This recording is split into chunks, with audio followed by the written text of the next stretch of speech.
अब मेरी बातचीत का विषय और एक के बाद दूसरा दोनों एक ही विषय पर है। बातचीत के दो विषय होंगे। विषय अभिशाप से मुक्ति है और इसमें ऐसे सत्य है जिन्हें मैं कहूँगा कि परमेश्वर पिछले 5 वर्षों से मुझे सिखाता रहा है। ऐसे सत्य जिसने मेरे स्वयं के जीवन में तथा ऐसे असंख्य लोगों के जीवन में क्रांति ला दी है, जिन्हें यह सत्य बताने का सौभाग्य मुझे प्राप्त हुआ है। कुछ क्षेत्रों में जहां मैंने सेवा की है, जब मैंने संदेश के अंत में लोगों से पूछा कि क्या वे उस बात के लिए स्वयं को उपलब्ध कराना चाहते हैं जो इस सच्चाई के माध्यम से परमेश्वर प्रदान करना चाहता है, मैं कहता हूं कि 95% लोगों ने प्रतिक्रिया दी है और हमने लोगों में सबसे वास्तविक बदलाव देखा है। मुझे कई वर्षों पूर्व केंद्रीय अफ्रीका में जाम्बिया में बोलना याद है। मैंने यह विषय पढ़ाया। अंत में एक आदमी मेरे पास आया और अफ्रीकी मूल रूप से धनी नहीं है, लेकिन वह अच्छी तरह से कपड़े पहने शिक्षित आदमी था। उसने जमीन पर खुद को मेरे पैरों पर गिरा दिया और मैं उसे करने की अनुमति देता तो वो मेरे पैरों को चूमा होता। फिर वह खड़ा हुआ और वो शायद 40 साल का था और उसने कहा, मेरे सारे जीवन भर मैं दर्द में रहा और मैं पीड़ा में रहा हूँ। मैंने एक भी खुशी का दिन नहीं जाना है। लेकिन उसने कहा, जब से मैंने आपके साथ वह प्रार्थना की है, मुझ में सब कुछ बदल गया है। मैं दर्द से पूरी तरह मुक्त हूँ। मैं एक अलग व्यक्ति हूँ। तो यह एक ऐसा संदेश है जिसमें सामर्थ्य है।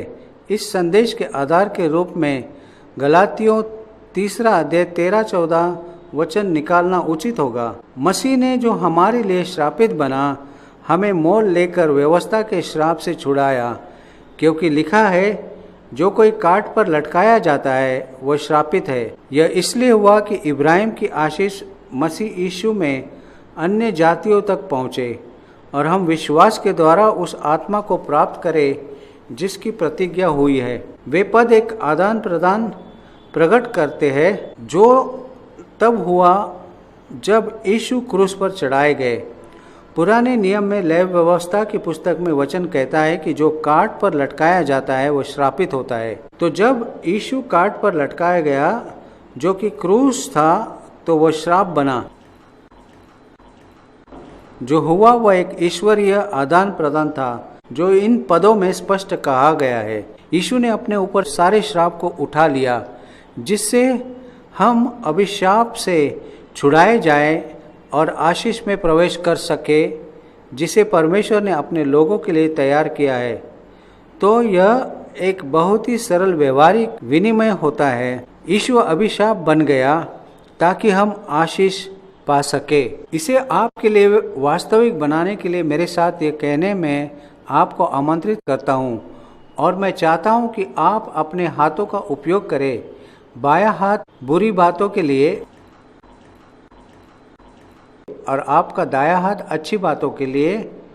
एक बार मुझे देखिए और फिर हम इसे एक साथ करेंगे। यीशु श्राप बना ताकि हम आशीष पाए, ठीक है?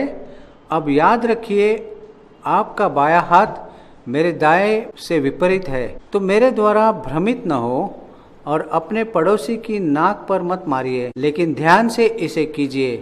क्या आप तैयार हैं? यीशु श्राप बना ताकि हम आशीष पाए। अब मैं जो करने जा रहा हूँ वो आपके सामने श्राप और आशीष के स्वरूप की व्याख्या करना है। यह धर्मशास्त्र के 2 प्रमुख विषय रहे हैं। मुझे लगता है कि आशीष शब्द बाइबल में विभिन्न रूपों में लगभग 600 बार आया है और श्राप शब्द लगभग इसके आधा बार आया है। लेकिन मैं अनुभव से सीखा हूँ कि परमेश्वर के अधिकांश लोग श्राप और आशीष की प्रकृति में परिचित नहीं है। मुझे लगता है कि यह परमेश्वर का उद्देश्य है कि मसीह में मोचन के माध्यम से हम शाप से मुक्त हो और आशीषों का अनुभव करें। लेकिन जहाँ भी जाता हूँ मैं परमेश्वर के कई लोगों को श्राप भोगते देखता हूँ, जबकि उन्हें आशीषों का आनंद लेना चाहिए। एक मुख्य कारण यह है कि उन्हें पता नहीं कि कैसे वे पहचाने कि अभिशाप क्या है और वरदान क्या है। दूसरा कारण यह है कि भले ही वे यह पहचानते हैं पर वे नहीं जानते होंगे कि कैसे श्राप से मुक्त होना है और आशीष में प्रवेश करना है। तो आइए आपको आशीषों और श्रापों की एक सामान्य परिभाषा बताने के द्वारा प्रारंभ करने दे। दोनों ही अलौकिक शक्ति के वाहन हैं। यह समझना बहुत ही महत्वपूर्ण है कि हम कुछ ऐसे विषय नहीं देख रहे हैं जो पूरी तरह स्वाभाविक है। ये स्वाभाविक से परे जाता है। यदि वे आशीष है तो अच्छी बातों के लिए और श्राप है तो बुरी बातों के लिए अलौकिक शक्ति के वाहक है। और उनकी यह विशेषता यह है कि बहुत बार वे पीढ़ी से पीढ़ी तक जारी रहते हैं, अक्सर तब तक जब तक कोई न जाने कि यदि वे शाप है तो उन्हें कैसे काटना है। इसका परिणाम यह है कि कई लोग और आज रात आप में से कुछ जो यहाँ हैं अपने जीवन में उन बातों को सह रहे हैं जो कई पीढ़ियों पहले घटी है और आपको अपनी समस्या का स्रोत खोजना है और मुक्त होने के लिए उचित कदम उठाना है। अब आशीष और श्राप के वाहन आम तौर पर शब्द होते हैं। वे बोले गए शब्द हो सकते हैं या लिखे गए शब्द हो सकते हैं या भीतर कहे गए शब्द हो सकते हैं। हालांकि शाप और आशीष दोनों वस्तुओं से भौतिक वस्तुओं से स्थानांतरित या प्रेषित किए जा सकते हैं। तो यह हमेशा सिर्फ शब्दों का सवाल नहीं होता है यह हमेशा सिर्फ शब्दों का सवाल नहीं होता है। एक बहुत ही सरल उदाहरण लेते हैं। पौलुस कहते हैं कि प्रभु भोज में जो हम मसीहों के रूप में लेते हैं, वह कटोरा जिस पर हम धन्यवाद देते हैं, क्या वो मसीह के शरीर की एकता नहीं है? तो उस दाखरस भरे प्याले के द्वारा, जो कि एक भौतिक वस्तु है, परमेश्वर हम तक आशीष पहुंचाता है। पुराने नियम में वस्तुओं के द्वारा संचारित श्राप के विभिन्न उदाहरण पाए जाते हैं, लेकिन विशेषकर मूसा की व्यवस्था के अधीन यदि एक स्त्री पर अपने पति के प्रति अविश्वास योग्य होने का आरोप लगता तो इसके लिए एक विशेष परीक्षण था। याजक उसे मिलाप वाले तंबू में लेकर जाता, एक श्राप लिखते और तब श्राप के शब्दों स्याही की एक प्याले के जल में धो देते। एक स्त्री को वह पानी पीने के लिए और खुद पर श्राप का उच्चारण करने के लिए मजबूर किया जाता है। यदि वह निर्दोष होती तो उसे कुछ नहीं होता, उसका पति और फिर से आरोप लगाने के लिए स्वतंत्र नहीं होता। परंतु यदि वह दोषी होगी तो उसके शरीर में विनाशकारी शारीरिक परिणाम होंगे। मैं यह केवल एक उदाहरण के रूप में बता रहा हूँ कि किसी शारीरिक बात के द्वारा किस प्रकार एक श्राप संचारित होता है। केवल भौतिक बात के द्वारा संचारित श्राप का उदाहरण देने के लिए यह बता रहा हूँ। इस मामले में एक प्याला पानी। अब मैं व्यक्तिगत अनुभव से इस सच्चाई पर आ गया हूँ। मैं शायद ही कभी ऐसी बात पर प्रचार करता हूँ जो मात्र भावनात्मक सिद्धांत है। मैंने जो कुछ भी कभी भी सिखाया है वह किसी न किसी प्रकार उन बातों से संबंधित रहा है जो कभी मेरे जीवन में हुआ है। यह इस संदेश के लिए विशेष रूप से सच है। मैं आपको 3 व्यक्तिगत घटनाओं को देना चाहता हूँ जिसने धीरे धीरे मुझे सतर्क कर दिया है। मैं तो बस एक पल में इसमें नहीं आया था। यह सच का खुलासा करने के लिए क्रमिक प्रक्रिया थी और मैं सोचता हूँ कि मुझे कुछ अनुभव पाने देने और कुछ मामलों से निपटने की अनुमति देने के द्वारा, जिसने इन बातों के प्रति मेरी आंखें खोल दी, परमेश्वर ने मेरी शिक्षा का निरीक्षण किया है। 1960 के दशक के अंत में जाते हुए जब मैं लाउडरडेल फोर्ट, फ्लोरिडा में अपनी पत्नी लीडिया के साथ रह रहा था, तो मैंने अपने ममेरे दादा से विभिन्न चीनी कला और संस्कृति की कृतियां पाई थी। जिस प्रकार वह मुझे मिला है, यह इतिहास की बात है। यह है कि मेरे दादाजी, जो कि ब्रिटनी सेना में एक अफसर थे, वह अभियान के लिए विशेष रूप से तैयार बल के अफसर थे, जिसे ब्रिटनी सरकार ने 1904 में उस आंदोलन को कुचलने के लिए भेजा था, जिसे बॉक्सर राइजिंग या बॉक्सर रिबेलियन के नाम से जाना जाता था और वह उन विभिन्न वस्तुओं के साथ लौटे जिन्हें उन्होंने चीन में प्राप्त किया था। इस दौरान मेरी माँ के द्वारा इनमें से कुछ वस्तुएं विरासत के रूप में मुझ तक पहुंची। इनमें भव्य रीति से कढ़ाई किए हुए ड्रैगन भी थे, जिनमें से प्रत्येक अलग वस्तु पर कढ़ाई किया हुआ था। मेरा मतलब है उसका रंग भव्य था। मैंने किसी से जाना जो चीनी संस्कृति का थोड़ा बहुत जानता था कि वे शाही ड्रैगन थे, क्योंकि उनके 5 पंजे थे। सामान्य ड्रैगनों के 4 पंजे होते हैं, परंतु शाही ड्रैगनों के 5 पंजे होते हैं। और मैं सचमुच अपने दादा के बहुत निकट था, अतः इन चीजों को मेरे लिए बहुत महत्व था। जब हम लाउडरेल फोर्ट में अपना ठिकाना बनाया तो मैंने अपने दीवार पर इन चारों ड्रैगनों का मढ़कर टांग दिया था। परंतु कुछ समय पश्चात पवित्र आत्मा मुझे क्लेश में डालने लगा। क्या आप कभी पवित्र आत्मा के द्वारा क्लेश में पड़े हैं? क्या आप जानते हैं कि हम पहले क्या करते हैं? हम कंधे उचका देते हैं और कहते हैं यह मूर्खता है, वह ऐसा नहीं करता। इसके साथ ही पवित्र आत्मा मुझसे कहता है, अब बाइबल में ड्रैगन किस बात का प्रतिनिधित्व करता है? खैर, मैं बाइबल को इतनी अच्छी तरह जानता था कि उसका उत्तर मालूम था। प्रकाशित वाक्य 12:9 में अगर आगे के पदों को बहुत स्पष्टता के साथ ड्रैगन शैतान का प्रतिनिधित्व करता है। खैर, तब वो मुझसे कहता है, मसीह के सेवक के रूप में क्या तुम्हारे लिए अपनी दीवार पर कुछ ऐसा टांगना उचित है जो शैतान का प्रदर्शन करता है?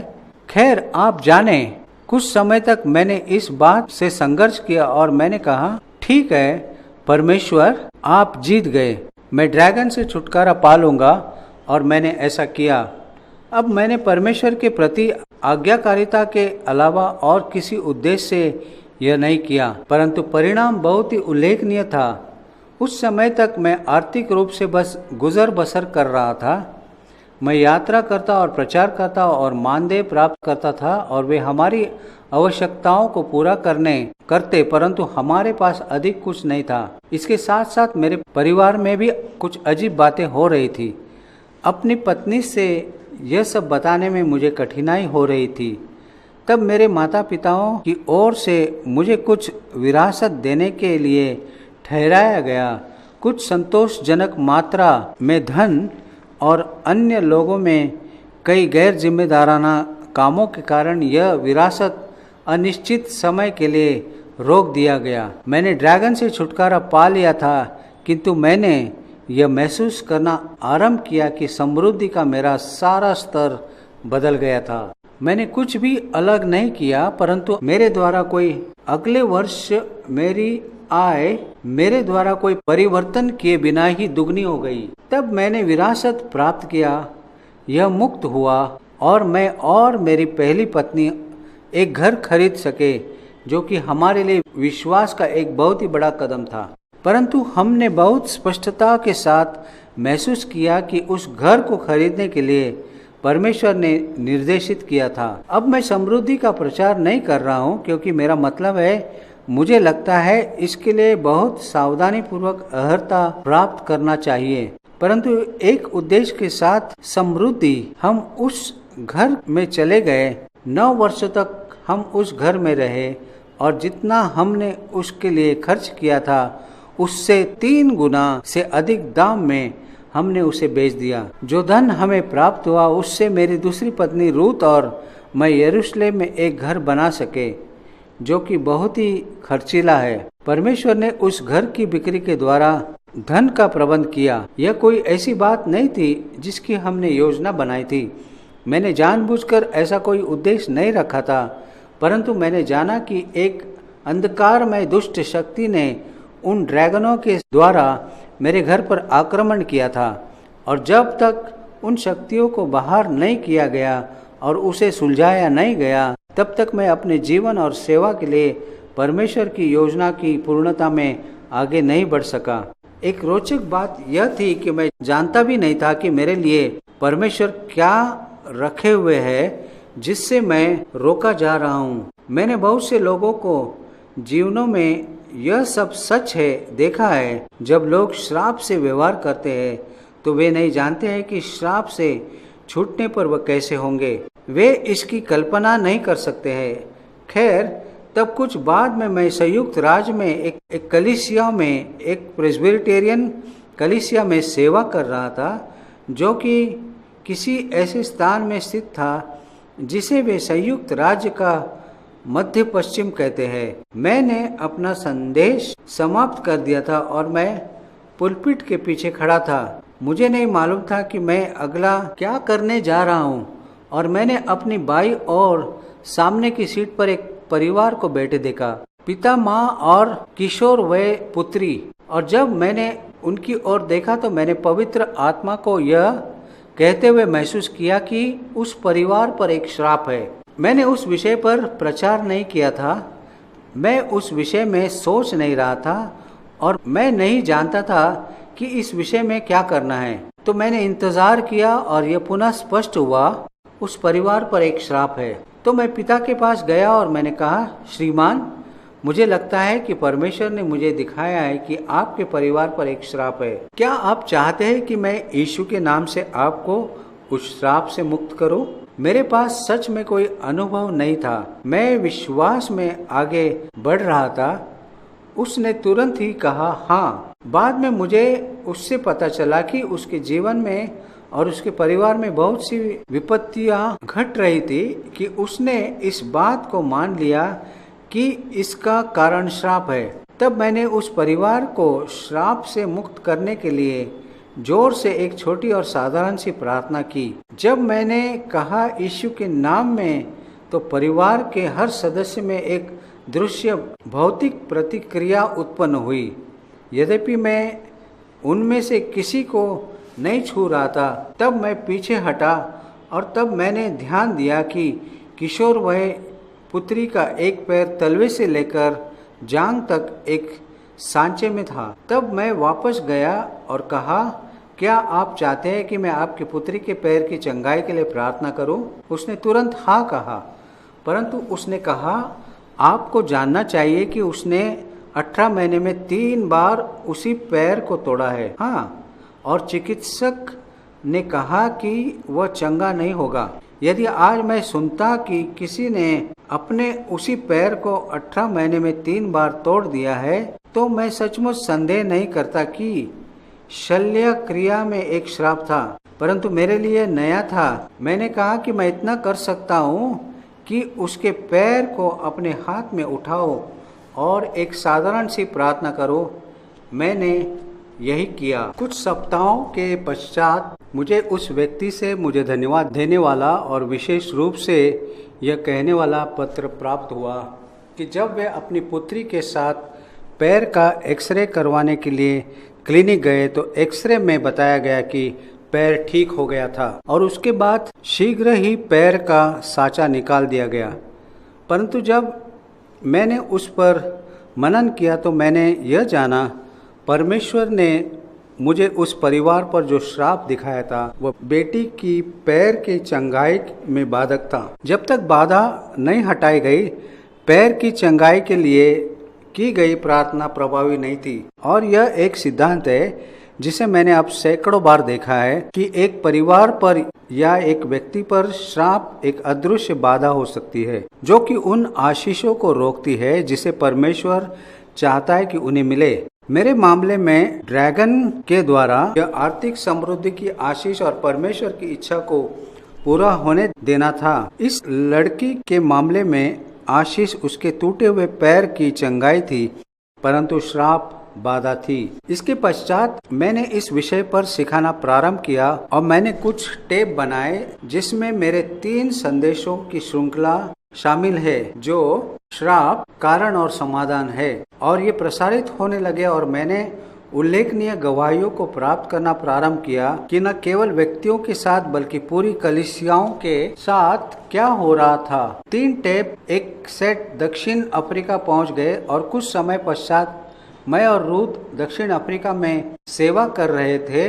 हम केप टाउन में थे और एक यहूदी स्त्री से हमारी मुलाकात हुई जिसने प्रभु यीशु से भेंट की थी और उसे अपना मसीह और उद्धारकर्ता स्वीकार किया था। उसने अपनी कहानी सीधे हमें सुनाई हमने सीधे उससे सुना।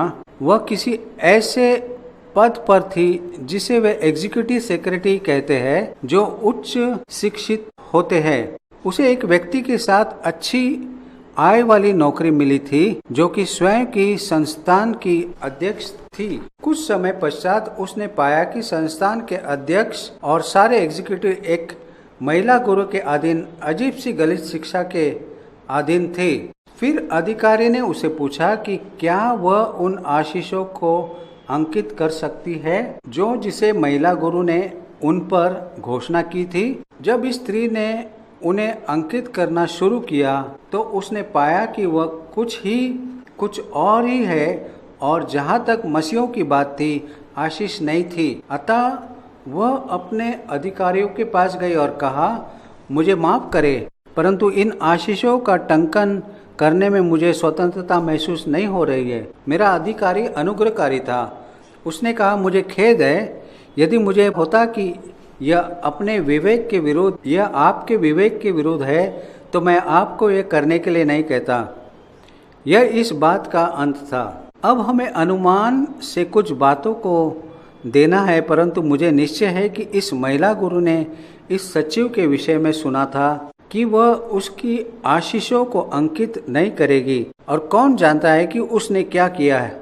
हो सकता है उसने प्रार्थना की हो या उसने एक श्राप कहा हो, परंतु उस स्रोत से सचमुच कोई फर्क नहीं पड़ता। कुछ ही सप्ताहों में वो महिला सचिव, मैं उन्हें मिरियम कहकर बुलाता हूँ, यह उनका नाम नहीं था। मिरियम की उंगलियों कड़क होने लगी और मुड़ने लगी और स्थिर हो गई, और कुछ ही समय में और वे बहुत ही दर्द देने लगी, और वह उन्हें मोड़ नहीं पा रही थी। उसने कहा कि इतना दर्द है कि आपको यकीन नहीं होगा। उन्हें अपने पति से अलग बिस्तर पर सोना पड़ता था, क्योंकि जब भी उसके पति करवट बदलते तो पलंग हिलता और उसकी उंगलियों में असहनीय दर्द होता। वह एक विशेषज्ञ के पास गई, जिसने उंगलियों पर एक्सरे लिया और उसने कहा कि यह संधिशोथ गठिया है। एक प्रकार से वह विकलांग व्यक्ति हो गई थी। एक और स्त्री, एक चमत्कारी स्त्री ने मेरे इन तीनों कैसेटों को प्राप्त किया था और महसूस किया कि इस स्त्री मिरियम को इन्हें सुनना चाहिए। मुझे नहीं लगता है कि मिरियम इनके विषय में सचमुच बहुत उत्साहित थी। वह एक जटिल स्त्री थी और मुझे लगता है कि उसकी नजरों में श्राप का विचार कुछ पुरातन और मध्ययुगीन बात थी। इसके साथ ही यह अन्य स्त्री प्रबल हुई और इसलिए उन्होंने बैठकर तीनों कैसेट को सुना, और तीसरे कैसेट के अंत में मैंने प्रार्थना में लोगों की अगुवाई की, जिसके द्वारा वे अपने जीवनों पर किसी भी श्राप से मुक्ति पाते हैं। उस बिंदु पर जहां प्रार्थना प्रारंभ हुआ, कैसेट जाम हो गया। वह आगे नहीं बढ़ रहा था, वह पीछे भी नहीं जा रहा था, और वह निकल भी नहीं रहा था। यह शुद्ध रूप से स्वाभाविक नहीं था।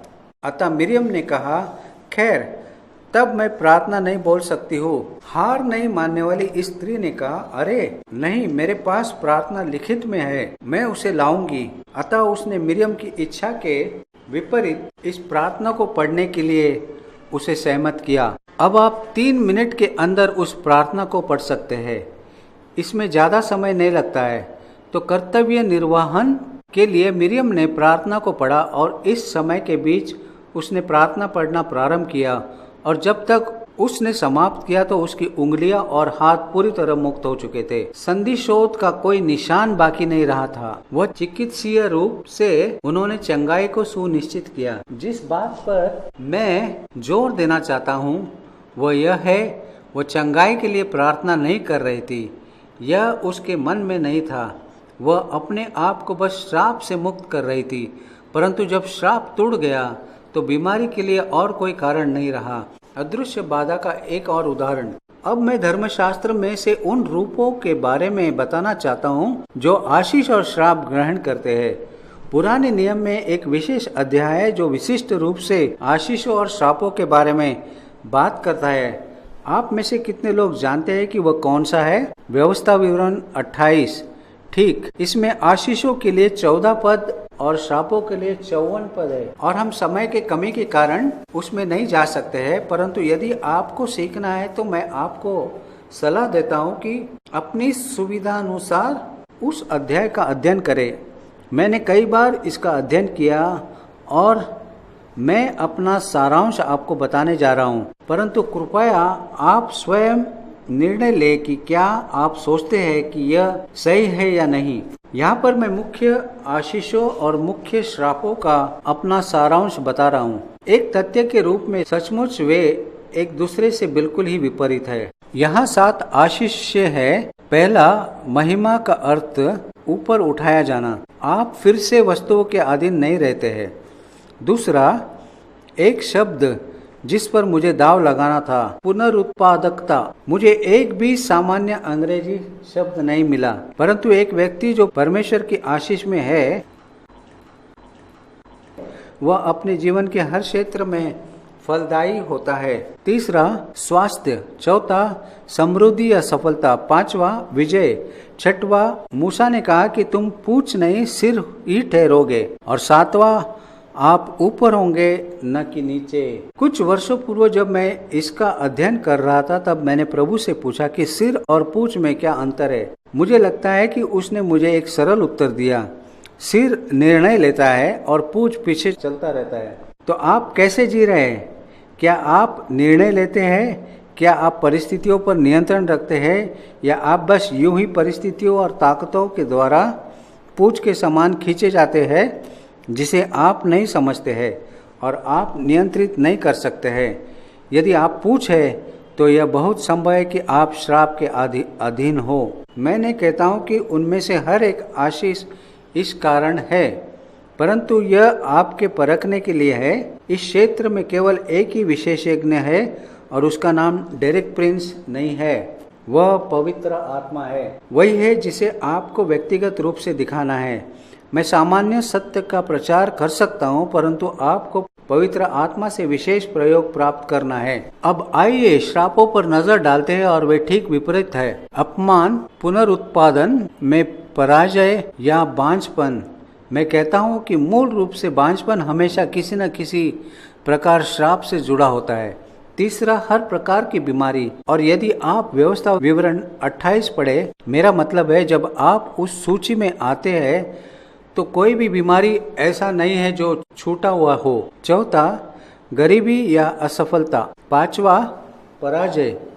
और छठवा, आप सिर नहीं पूछे। और सातवां, आप ऊपर नहीं नीचे है। आपने संभवतः 2 मसीहों के विषय में सुना होगा जो आपसे आपस में मिले। उनमें से एक ने कहा, अरे भाई आप कैसे हैं? और उसने उत्तर दिया, हाँ, परिस्थितियों के अधीन अच्छा नहीं चल रहा है। और पहले मसीह ने कहा, खैर तुम परिस्थितियों के अधीन क्या कर रहे हो? तुमको नीचे नहीं ऊपर होना चाहिए। कई वर्षों के दौरान मैंने इस सूची के बाहर मैंने संकेतों की एक छोटी सूची बनाई है जिसने मुझे चेतावनी दिया है कि मैं संभवतः श्राप से व्यवहार कर रहा हूँ।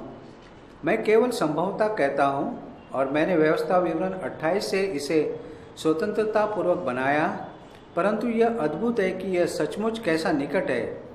मेरे पास 7 की सूची है।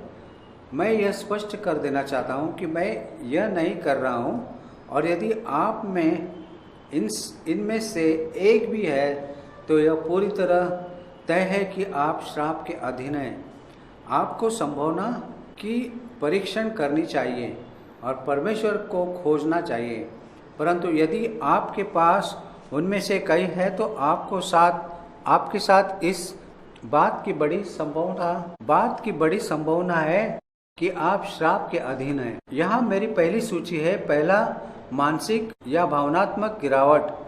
जब लोग पतित होते हैं तो एक वाक्यांश है जिसे आजकल उपयोग किया जाता है, वे कहते हैं वह गिर गया है। मैं इसी विषय में बात कर रहा हूँ, भावनात्मक या दोनों। दूसरा, बार बार होने वाली या जटिल बीमारियां, विशेषकर यदि वे वंशानुगत है, क्योंकि आप देखते हैं श्राप पीढ़ी दर पीढ़ी चलता जाता है। साथ ही साथ ऐसी स्थितियों में जहां चिकित्सक कोई सामान्य कारण नहीं पा सकते हैं। तीसरी, स्त्रीजन्य समस्याएं क्या होती है?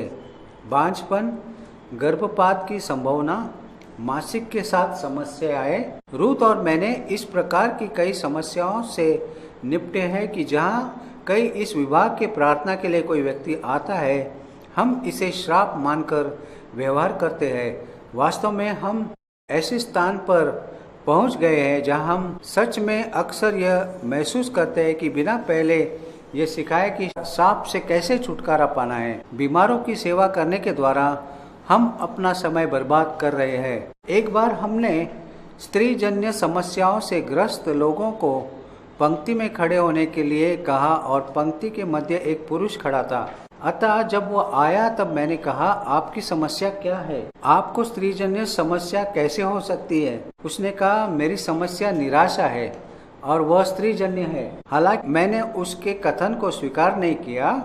विवाह का टूटना और परिवार का विघटन, जहाँ परिवार अलग हो जाते हैं, जहाँ विवाह टूट जाता है, जहाँ बच्चे अपने माता पिता से अलग हो जाते हैं, भाई बहन से अलग हो जाते हैं, संभवतः एक श्राप काम करता है। अगला, आर्थिक अपर्याप्तता। मैं सावधान होना चाहता हूँ कि मैंने किस प्रकार यह कह रहा हूँ। मैं नहीं सोचता कि थोड़े से समय की गरीबी हो सकती है। यह एक परख हो जो परमेश्वर हम पर डालता है। परंतु यदि आप हमेशा अभाव में है, यदि आपके पास कभी भी पर्याप्त नहीं है, यदि आपको हमेशा खुरचन मिलता है, आप सोचते हैं कि आप शायद श्राप के अधीन हो। तब अगला है जिसे वह दुर्घटना के लिए प्रवृत्त कहते हैं। दूसरे शब्दों में, आप उन लोगों में से एक है जिनकी हमेशा दुर्घटना होती है। यह एक प्रकार का उद्देश्य है क्योंकि इंश्योरेंस कंपनियां आपकी जांच करेगी और यदि वे आपको दुर्घटना के लिए प्रवृत्त के रूप में वर्गीकृत करते हैं तो आपको बड़ा किस्त देंगे। मेरा मतलब है, ऐसा व्यक्ति होना स्वाभाविक नहीं है जो हमेशा सीढ़ी उतरने पर अपनी टांगे तुड़वाता हो, या आपकी पत्नी आपकी उंगलियों पर हमेशा कार का दरवाज़ा दे मारती हो, या और कुछ, या हमेशा आपकी ही आंखों में कीड़े गिरते हो। मेरा मतलब है, यदि यह हमेशा होता है तो यह स्वाभाविक नहीं है। और तब अंततः एक परिवार में आत्महत्या या अस्वाभाविक मृत्यु का इतिहास है। यदि किसी परिवार में इन बातों की बार बार पुनरावृत्ति होती है, मुझे बहुत जल्दी उन बातों को फिर से दोहराने दे। मानसिक और या भावनात्मक निराशा, बार बार होने वाली या जटिल बीमारी, विशेषकर जबकि वे वंशानुगत हो, स्त्रीजन्य समस्याएं, विवाह का टूटना, पारिवारिक अलगाव, आर्थिक अपर्याप्तता, दुर्घटना का जोखिम बना रहना और एक परिवार में आत्महत्या और अस्वाभाविक मृत्यु का इतिहास। अब यह सब कुछ को नहीं ढांपता है, अतः मैं उस बात को भी देने का प्रयास करता हूँ जिसे मैं एक सामान्य तस्वीर कहता हूँ, क्योंकि कई ऐसी बातें हैं जो श्राप का परिणाम हो सकती है और जो सूची में न हो, और बहुत से लोगों से व्यवहार करने के कारण से मुझे यह परिणाम प्राप्त हुआ है। आप कहते हैं कि एक श्राप बीते हुए समय की दुष्टता की एक लंबी बाह के समान है और आप नहीं जानते हैं कि कब से है। यह बाहर की ओर आता है और प्रत्येक बार जब आप सफल होने पर होते हैं या वहां पहुंचाने वाले होते हैं जहां आपको होना है, तो यह दुष्ट बाह आपको पीछे खींच देता है और आपको पुनः प्रारंभ करना पड़ता है। आप फिर आगे बढ़ते हैं और फिर से आपको गिरा दिया जाता है और सचमुच आपके जीवन की कहानी बन जाती है। आपको यह देखकर आश्चर्य होगा कि कितने ही लोगों ने मुझसे ऐसी ही कहानियां कही है और बहुत बार उन्होंने कहा, ठीक है, ऐसी ही बात मेरे पिता के साथ या मेरे दादा के साथ हुई है। दूसरे शब्दों में, ऐसा लगता है कि यह हमारे परिवार में चल रहा है। या एक और सामान्य तस्वीर भूतकाल से एक अंधेरी छाया है जो परमेश्वर की आशीषों के प्रकाश को बंद कर देती है। आप अन्य लोगों को सूर्य प्रकाश में चलते हुए देख सकते हैं और आप जानते हैं कि यह और वास्तविक है, परंतु आप पर सूरज को पूरी तरह चमकते हुए शायद ही कभी देखा जाता है। तो यदि इनमें से कोई बात लागू होती है तो इस संदेश में आगे बढ़ते हुए आपको परमेश्वर की ओर देखने की जरूरत है कि पवित्र आत्मा आपको दिखाए कि आपकी विशेष जरूरत या स्थिति या समस्या क्या है। नीति वचन 26:2 में नीति वचन का लेखक एक बहुत ही महत्वपूर्ण कथन वो कहता है,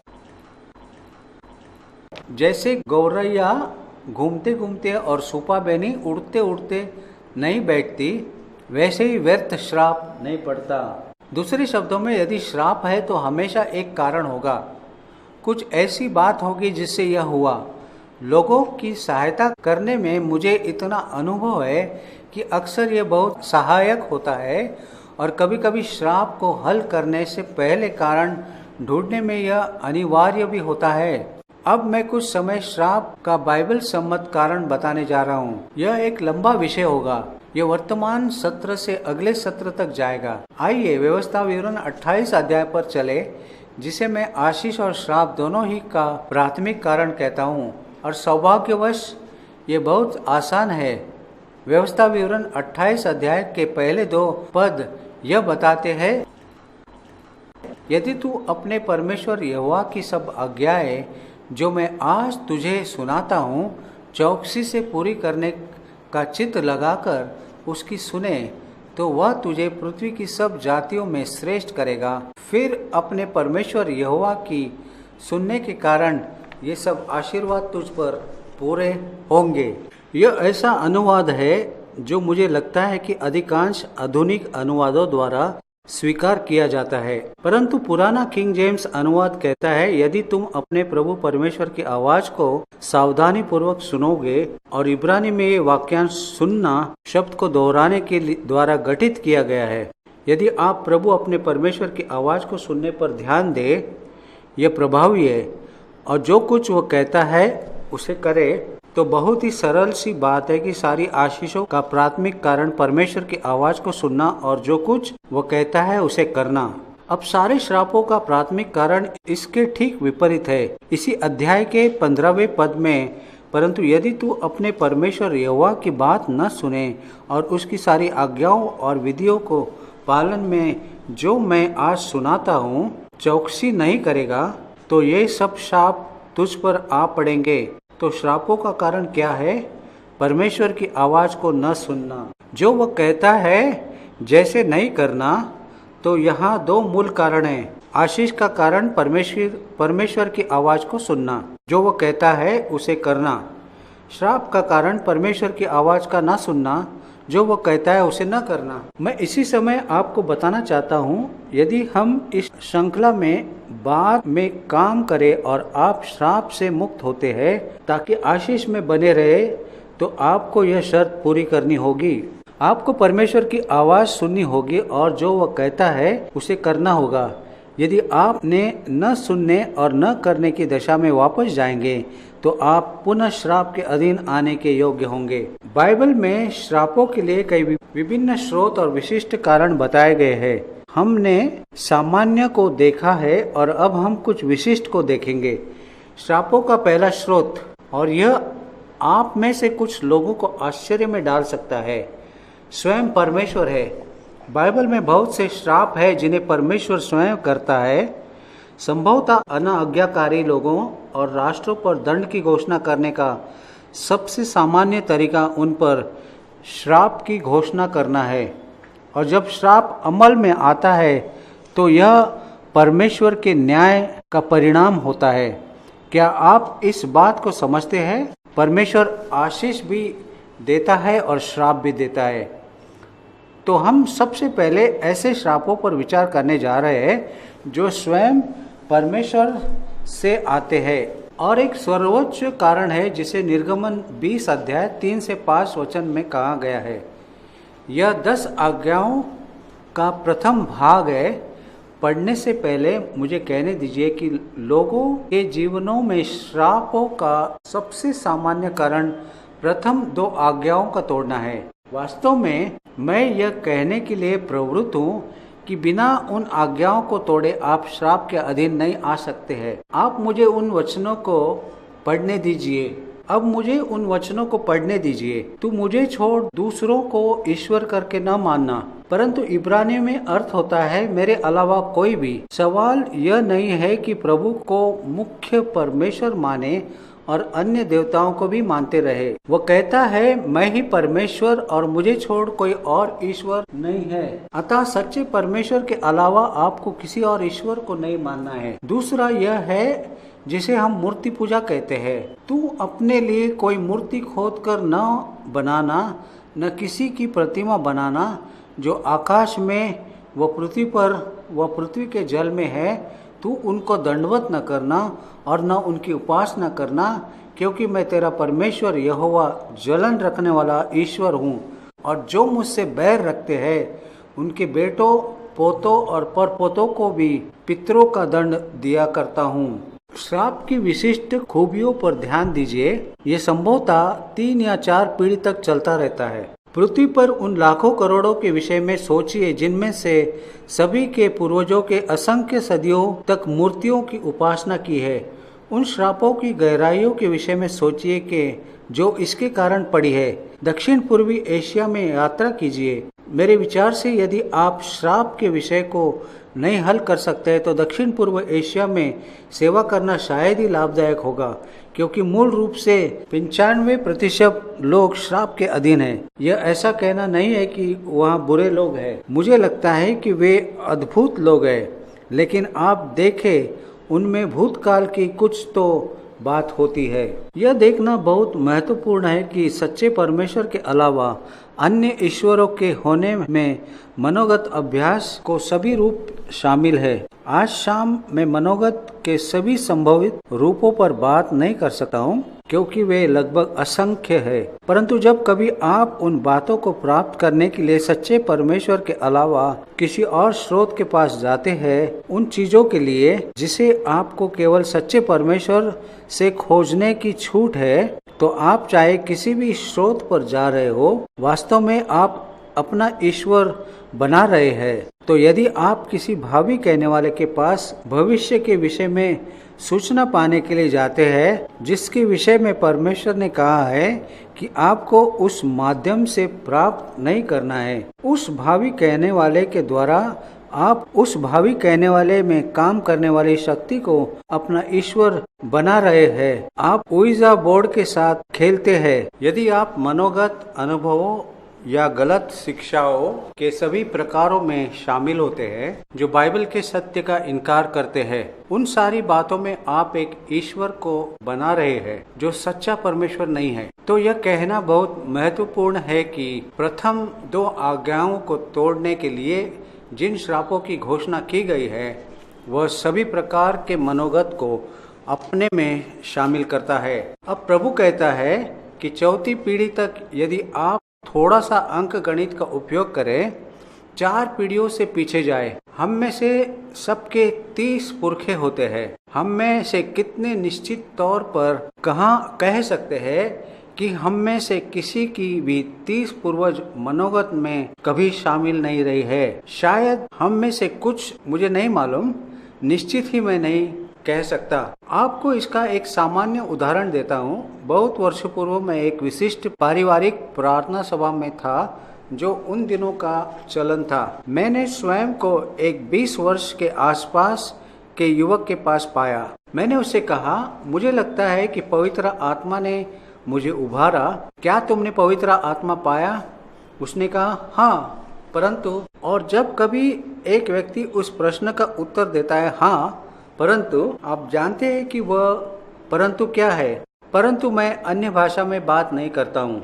और मुझे लगा कि वह सचमुच अन्य भाषा में बात करना चाहता है। मैं उस पर दबाव बनाने का प्रयास नहीं कर रहा था। मैंने उसके साथ विवाद नहीं किया, परंतु प्रभु ने मुझे उभारा। मैंने कहा, क्या आप कभी भावी कहने वाले के पास गए हैं? उसने सोचा और उसने कहा, हाँ, एक बार जब मैं 15 साल का था, परंतु केवल मैंने मजाक में ऐसा किया था। उससे मेरा कोई तात्पर्य नहीं था। मैंने कहा, आप गए? उसने कहा, हाँ। मैंने कहा, आपको मालूम है परमेश्वर उस प्रकार की बातों के लिए मना करता है। उस बात को मानने के लिए वह थोड़ा अनिच्छुक था, परंतु उसने कहा, उस बात को मानने के लिए वह थोड़ा अनिच्छुक था, परंतु उसने किया। मैंने कहा, क्या मैं एक प्रार्थना में आपकी अगुवाई करूं जिसमें आप उसे एक पाप के रूप में अंगीकार करें और अपने आप को उसके परिणामों से मुक्त करें? उसने कहा, ठीक है। मुझे लगता है कि उसने ऐसा केवल इसलिए कहा क्योंकि वह चाहता था कि मैं उसका पीछा छोड़ दूं। इसलिए मैंने एक सामान्य प्रार्थना में उसकी अगुवाई की। प्रभु, मैं एक पाप के रूप में अंगीकार करता हूँ कि मैं उस भावी कहने वाले के पास गया। मैंने उससे कोई और शब्द नहीं कहा। अपने हाथों को उसके कंधे पर रखा और उसके लिए प्रार्थना की। वह तुरंत ही अनजानी भाषा में अच्छे से बात करने लगा। कुछ ही क्षणों में वह उसमें खो गया। आप देखें, एक अदृश्य बाधा थी जो उसे भाषाओं की स्वतंत्रता से रोक रहा था। वह क्या था? मनोगत। यह एक सामान्य उदाहरण है। अब व्यवस्था विवरण 27 अध्याय 15 से 26 में हमारे पास 12 घोषित श्राप है। और जब इज़राइल प्रतिज्ञात देश में गया, उन्हें स्वयं पर इन सभी श्रापों की घोषणा करनी थी। यदि वे व्यवस्था का पालन नहीं करते तो स्वतः ही वे श्रापों के अधीन हो जाते। इसके बिना वे प्रतिज्ञात देश में प्रवेश नहीं कर सके। मुझे लगता है कि जब हम परमेश्वर के साथ संबंध में प्रवेश करते हैं तो यह बहुत कुछ ऐसा ही होता है। यदि हम आज्ञाकारी हैं तो हम आशीषों के अधीन आते हैं, परंतु यदि हम अनाज्ञाकारी हैं तो हम श्रापों के अधीन आने के वास्तविक खतरे में है। मैं आपको उन बातों का अपना स्वयं एक छोटा सा परिणाम दूंगा जिस पर व्यवस्था विवरण 27, 15 और आगे श्रापों की घोषणा की गई है। पहला, एक बार पुनः मूर्ति पूजा, झूठे ईश्वर, हम हमेशा सूची में ऊपर है। दूसरा, माता पिताओं के प्रति अनादर, और नए नियम में इफिसियों 6 अध्याय में इसे दोहराया गया है। अपनी माता और पिता का आदर कर, ये पहली आज्ञा है, जिसके साथ प्रतिज्ञा भी है कि तेरा भला हो और तू धरती पर बहुत दिन जीवित रहे। मेरा व्यक्तिगत मत है कि यदि कोई व्यक्ति अपने माता पिता का आदर नहीं करता है तो उसके पास ये बातें कभी नहीं होंगे। मैं कई लोगों के उदाहरण के लिए विषय में सोच सकता हूँ। इसका अर्थ यह नहीं है कि आप बचाए नहीं जा सकते हैं, अन्य भाषाओं में बात नहीं कर सकते हैं, और जब आप मरेंगे तो स्वर्ग नहीं जा सकते हैं, परंतु आपके जीवन की गुणवत्ता में तब तक कुछ कमी रहेगी जब तक अपने माता पिताओं के साथ आप अपने संबंध को सही नहीं करते हैं। इसका तात्पर्य यह नहीं है कि आपको हर उस बात में सहमत होना है जो आपके माता पिता कहते हैं, परंतु आपको उनका आदर करना है। मैं एक और युवक के विषय में सोचता हूँ जिसके साथ मैंने बातचीत किया। अपने पिता के साथ उसका बहुत बुरा संबंध था। उसके पिता की मृत्यु हो चुकी थी और जहाँ हम थे वहाँ से 1000 मील से अधिक दूरी पर एक कब्रिस्तान पर दफनाए गए थे। जब इस सत्य ने सचमुच उसमें प्रवेश किया तब उसने उस कब्रिस्तान तक 1000 मील की यात्रा की जहाँ उसके पिता दफनाए गए थे। कब्र पर गया, वह झुका और अपने पिता से अपनी गलत मनोवृत्तियों के लिए क्षमा मांगा, दिल से रोया और एक भिन्न व्यक्ति के रूप में उठ खड़ा हुआ, और तब से उसका जीवन परिवर्तित हो गया। मैं जानता हूँ कि कई ऐसे माता पिता हैं, विशेषकर आज, जिनके विरोध में इन्हीं बातों के लिए आपके पास बहुत सारे कारण हैं। मैं इसे समझता हूँ। मैं कहता हूँ कि अपराधी बच्चे नहीं होते हैं, अपराधी माता पिता होते हैं। उस पर भी यदि आप चाहते हैं कि आपके साथ भला हो तो अच्छा है कि आप वही करें जो परमेश्वर कहता है। आपके पास नहीं कहने का चुनाव नहीं है। तब इस सूची में अगला, और हमें जल्द देखना है, पड़ोसी के विरुद्ध डाह करना है। नीति वचन की पुस्तक कहती है, जो कोई भलाई के बदले बुराई करता है उसके घर से कभी बुराई दूर नहीं होगी। और तब कमजोर और असहायों के प्रति अन्याय करना। व्यक्तिगत रूप से एक गर्भस्थ शिशु से बढ़कर किसी कमजोर और असहाय के विषय में मैं नहीं सोच सकता हूँ। व्यक्तिगत रूप से मेरा मानना यह है कि जो भी व्यक्ति जानबूझकर गर्भपात करता है या करवाता है वह श्राप के अधीन आता है। मैं बिना श्राप का इलाज किए कभी भी ऐसे व्यक्ति की सेवा नहीं करूंगा। मैं चाहता हूं कि आप इस बात को समझें कि मैं यह नहीं कह रहा हूं कि आप पर हमेशा के लिए श्राप है। कृपया समझिए, मैं आपको समस्या बता रहा हूं क्योंकि मैं आपको समाधान दिखाने जा रहा हूं। तब अवैध या अप्राकृतिक यौन संबंध, विशेष रूप से अनाचार और पुनः मैं नहीं जानता हूँ कि यहाँ पर क्या विशिष्ट चित्रण है, परंतु संयुक्त राज्य में अनुमान लगाया जाता है कि 10 वर्ष से कम उम्र की 4 लड़कियों में से एक का यौन शोषण होता है और 10 वर्ष से कम उम्र के लड़कों में से प्रत्येक 5 में से एक स्वयं नहीं सोच सकता हूँ कि इसके परिणाम के रूप में श्राप आए बिना यह कभी संभव होगा। हम उत्पत्ति 12 में इस सूची में आगे बढ़ रहे हैं तो हम अब्राहम के लिए परमेश्वर की बुलाहट देखते हैं। हमें इसे देखने की जरूरत है क्योंकि इसमें कुछ उल्लेखनीय बात है। परमेश्वर अब्राहम को बुलाता है, बहुत सी बातें की प्रतिज्ञा करता है और तीसरे पद में बुलाहट का अंत है। वह अब्राहम से कहता है, और जो तुझे आशीर्वाद दे उन्हें मैं आशीष दूंगा और जो तुझे कोसे उसे मैं श्राप दूंगा। तो यह आशीष और श्राप दोनों ही है। मुझे लगता है कि यह अनिवार्य था क्योंकि जब हम कभी परमेश्वर आशीष पाने के लिए किसी व्यक्ति को एकल करता है तो वह व्यक्ति सभी प्रकार की शैतानी बलाओं के लिए विषय वस्तु बन जाता है। तो परमेश्वर ने एक सुरक्षा को निगमित किया। उसने अब्राहम से कहा, जो कोई तुझे श्राप दे उसे मैं श्राप दूंगा। अब हम आगे नहीं जाएंगे, परंतु उत्पत्ति 27-29 में इसहाक के द्वारा याकूब को आशीष देते समय इस सुरक्षा को आगे बढ़ाया गया। जो तुझे श्राप दे सो आप ही श्रापित हो। तो आप देखेंगे कि वह वंश अब्राहम, इसहाक और याकूब है जो कौन सा राष्ट्र बना? इज़राइल। हाँ, सही। यहूदी लोगों को श्राप देने या उनके विरुद्ध बात करने या उनकी गाली देने का सामान्य नाम क्या है?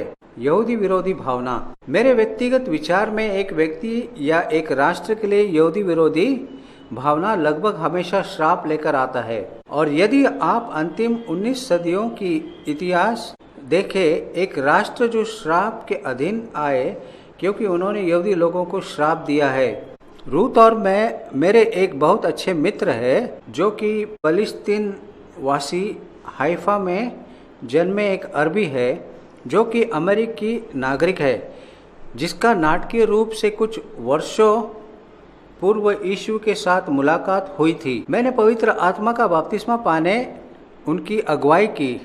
उन दिनों वे करोड़पति थे। उद्धार पाने के पश्चात यहाँ ध्यान दीजिए, वह दिवालिया हो गया। उसने इतना कहने की समझ थी, परमेश्वर तू मुझे क्या बता रहा है? परमेश्वर ने कहा, मैं तुम्हारे घमंड को हल कर रहा हूँ। परंतु परमेश्वर ने मुझे कुछ और भी दिखाया कि उसने और उसके पूर्वजों ने नियमित रूप से यहूदी लोगों को श्राप दिया था। और मेरा विश्वास कीजिए, मैं फलस्तीन में अरबियों के बीच में रहा हूँ। ये सामान्य सी बात है। कुछ अपवादों को छोड़कर वे सभी मूल रूप से ये करते हैं। परमेश्वर ने उसे दिखाया कि यदि वह अपनी मनोवृत्ति को बदल ले तो वह उसकी आशीष को पुनर्स्थापित करेगा। उसने पश्चाताप किया और परमेश्वर से कहा कि उसे यहूदी लोगों के प्रति प्रेम दे। और वह एक फलिस्ती अरबी है जो अधिकांश यहूदियों से बढ़कर अधिक इस्राएल प्रेमी है और अब वो एक अरबपति है। उन कारणों को जानना कितना महत्वपूर्ण है जो आपके जीवनों में कार्यरत है।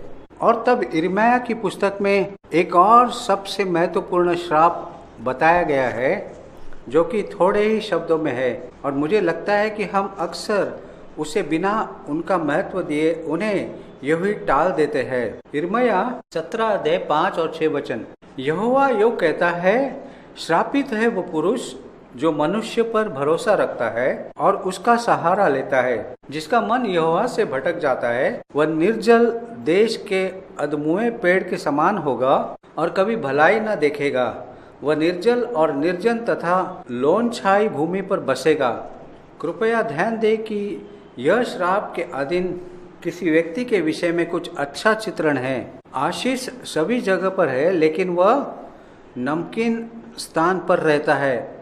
सभी जगह बारिश होती है पर यह उस पर नहीं गिरती है। उसके श्राप का कारण क्या है? मनुष्य में भरोसा रखना, अपनी बाह को शारीरिक बनाना। परंतु धर्मशास्त्र कहता है जिसका हृदय प्रभु से दूर रहता है। दूसरे शब्दों में यहाँ एक व्यक्ति है जिसने अलौकिक अनुग्रह और परमेश्वर की आशीष को जान लिया है और तब अपने स्वयं के प्रयासों पर भरोसा रखता है, परमेश्वर के अनुग्रह की तरफ पीठ फेर लेता है और यह श्राप ले आता है। मैं आपसे कहता हूँ कि आप स्वयं का न्याय करें, परंतु मैं कहता हूँ कि वर्तमान ढोंगी कलीसिया के बड़े हिस्से की स्थिति यही है। आज कलीसिया में अधिकांश बड़े आंदोलन जिन्हें हम जानते हैं, और मैं किसी का नाम नहीं लूंगा, आरंभ अलौकिक सर्वोच्च भेंट और पवित्र आत्मा के कार्य के द्वारा हुआ, अन्यथा वे कभी इतिहास में ऐसा नहीं किए होते। परंतु मैं कहता हूँ कि आज उनमें से अधिकांश अलौकिक अनुग्रह और परमेश्वर की सामर्थ्य से दूर चले गए हैं और अपने प्रयासों पर और उन बातों पर भरोसा करना आरंभ कर दिए हैं जो कुछ उनकी स्वयं की सामर्थ्य और योग्यता कर सकती है, और उस गिनती में वे श्राप के अधीन है। मुझे लगता है यह मसीही कलीसिया के साथ अति दारुण समस्या है कि जहाँ कहीं हमें आशीषमय होना चाहिए, अनाज्ञाकारिता के कारण यिर्मयाह 17:5 हम श्राप के अधीन आ गए हैं। अब मैं जल्दी से जकरिया 5 अध्याय 1 से 4 वचन में जाऊंगा। जकरिया ने एक उड़ते हुए पत्र का दृश्य देखा और पत्र के दोनों ओर श्राप लिखा हुआ था। एक ऐसा श्राप था जो प्रत्येक चोरी करने वाले पर आता, और दूसरा किसी भी ऐसे व्यक्ति पर आने वाला श्राप था जो झूठी साक्षी देता था। और दर्शन में यह पत्र एक व्यक्ति के घर में जाता, वहां ठहरता और पूरा घर ढह जाता। देखे, यह श्राप की प्रकृति है। यह केवल उस क्षेत्र को ही प्रभावित नहीं करता, परंतु वो चारों तरफ संरक्षक प्रभाव रखता है। तो हमें इस बात पर विचार करना चाहिए। अगली बार मुझे निश्चय है कि आप लोग आयकर रिटर्न भरते हैं। इस बात को मन में रखें कि यदि आप ईमानदार नहीं हैं तो आप अपने आप को श्राप के अधीन कर रहे हैं, क्योंकि मुझे निश्चय है कि आप कहेंगे कि यह सच्ची वापसी है, इत्यादि इत्यादि। आप जानते हैं कि कम से कम संयुक्त राज्य में खुदरा वस्तुओं में मूल्य का 10% चोरी के विरुद्ध बीमा के कारण होता है। जरा सोचिए कि यदि लोग चोरी नहीं करते तो स्थिति कितनी भिन्न होती। मूल रूप से ये मुद्रास्फीति के लिए उत्तर होगा। क्या आप देख सकते हैं कि श्राप कैसा वास्तविक होता है कि वह पूरे राष्ट्र को प्रभावित करता है। और तब मलाकी 3 में मुझे लगता है कि हमें इसे देखना चाहिए। मलाकी 3 अध्याय 8 से 10 वचन। क्या मनुष्य परमेश्वर को धोखा दे सकता है? देखो, तुम मुझको धोखा देते हो और तो भी पूछते हो कि हमने किस बात में तुझे लूटा है। दशमांश और उठाने की भेंटों में तुम पर भारी शाप पड़ा है, क्योंकि तुम मुझे लूटते हो। वरन सारी जाति ऐसा करती है। सारे दशमांश भंडार में ले आओ और मेरे भवन में भोजन वस्तु रहे। और सेनाओं का यहोवा यह कहता है कि ऐसा करके मुझे परखो कि मैं आकाश के झरोखे तुम्हारे लिए खोलकर तुम्हारे ऊपर अपरंपार आशीष की वर्षा करता हूँ कि नहीं। अब मैं सारे मसीहों को यह नहीं सिखा रहा हूँ कि दशमांश देना चाहिए, क्योंकि जैसा कि मैं नया नियम को समझता हूँ, यह नियम नहीं है, यह अनुग्रह है। परंतु मैं आपको सुझाव दूंगा कि अनुग्रह हमें व्यवस्था से बढ़कर उदार बनाना चाहिए। हमसे कहा गया है कि हमें अधिक अच्छी प्रतिज्ञाओं पर अधिक अच्छी वाचा दी गई है। क्या इस आधार पर आप सोचते हैं कि हम इजरायलियों से कम दे सकते हैं? परंतु मैं तुम्हें यह एक बात कहूँगा, परमेश्वर के प्रति कृपणता श्राप लाता है। परमेश्वर के साथ कृपणता दिखाना बहुत बुरी अर्थव्यवस्था होती है। और जब भेंट चढ़ाने की बात आती है तो मैं हर कई मसीहों से कहता हूँ कि परमेश्वर को आपके रुपयों की ज़रूरत नहीं है। सचमुच यदि आप क्षण भर के लिए रुके और सोचे कि परमेश्वर को $1 या आधा $1 या 50 पेनी चढ़ाना, ऐसा मत कीजिए। आपको देने की जरूरत नहीं है, परंतु आप परमेश्वर को दे रहे हैं। वास्तव में जैसा कि मैंने कहा, आपको आपकी बख्शिश की जरूरत नहीं है। कलीसियाओं में देने के इस विषय में बहुत ही अनादर होता है। हमें इस बात को समझना चाहिए कि देना आराधना का भाग है और इसे आराधना का सम्मान करना चाहिए। मुझे यह कहना है कि मैं मूल रूप से एक ब्रिटिश हूँ। मेरे स्वयं के देश ब्रिटेन के विषय में मुझे लगता है कि ब्रिटेन एक श्राप के अधीन आ गया है, क्योंकि मूल रूप से ब्रिटिश मसीह कृपण थे। अब मुझे लगता है कि परमेश्वर इसे बदल रहा है। मुझे लगता है कि देश में एक नया दिन आ रहा है। मैं इसमें से होकर जिया हूँ। मैं इंग्लैंड में लगभग 9 वर्ष तक पास्टर रहा हूँ। इंग्लैंड में चर्च संगठन का नारा, आप उसे नम्र बनाए रखो, हम उसे गरीब बनाए रखेंगे, और वे निश्चय ही अपना मोल भाव करने का अवसर बनाए रखते हैं। और तब गलतियों 1 अध्याय में एक और बहुत ही महत्वपूर्ण कथन है जो कलीसिया को प्रभावित करता है।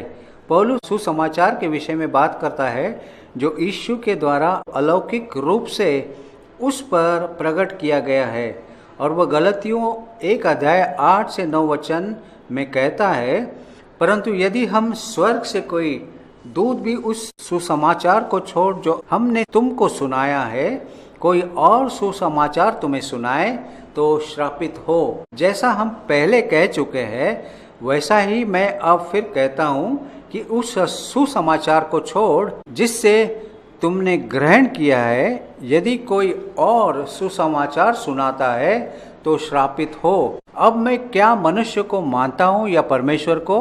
क्या मैं मनुष्य को प्रसन्न करना चाहता हूँ? यहाँ पर एक यूनानी शब्द अनाथेमा है जिसे अंग्रेजी भाषा में से लिया गया है। अनाथेमा शब्द का अर्थ कुछ ऐसा है जो संपूर्ण रूप से परमेश्वर के लिए घिनौनी है, जिससे यह कभी कोई संबंध नहीं रखता है, यह उससे पूरी तरह दूर है।